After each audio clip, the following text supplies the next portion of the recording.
Hey everyone! Queuing up with other people can improve your gameplay and allow you to climb the ladder, or if done incorrectly, can lead to the exact opposite. So first, we'll assess the positive and negative aspects of multi-man queuing, and then we're going to reach a verdict. Whether multi-man queuing leads to improvement and climbing up the rank ladder is a little open to interpretation. It seems as though the community is split into two sides, those who favor dynamic or flex queue, and those who favor the solo duo ladder. Some people who are for the solo duo ladder actually just want a solo ladder. Okay, but how does any of this impact improvement? Whether you're duoing or in a flex queue, it seems as though there are some very clear-cut positives. The first one is familiarity or comfort.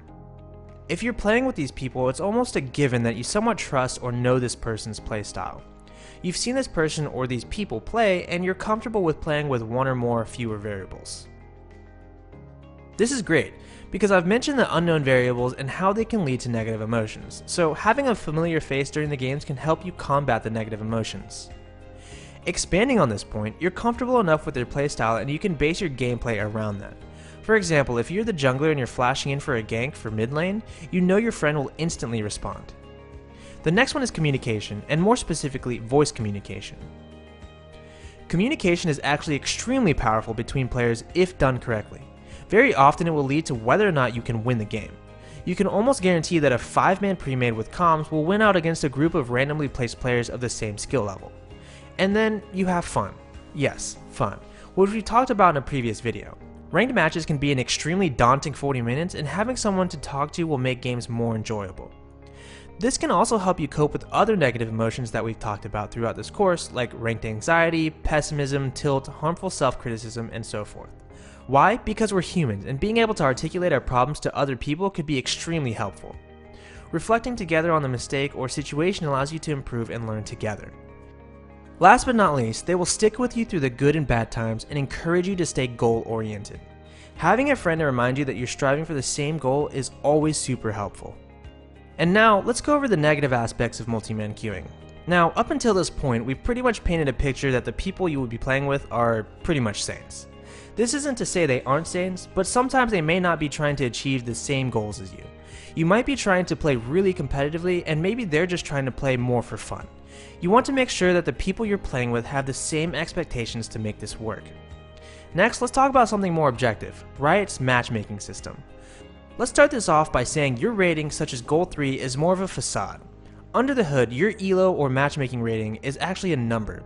The points you get and where you get placed is determined by this matchmaking rating, or MMR.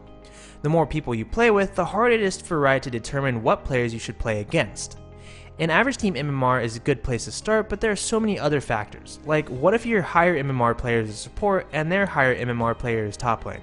This will have drastically different results. Compare this to everyone playing solo. The matchmaking system can take 10 players with exactly 1600 MMR, and the result will most likely be a more balanced game. As an almost antiquated thought, there is also a stigma behind multi-man queues, more specifically duo queuing.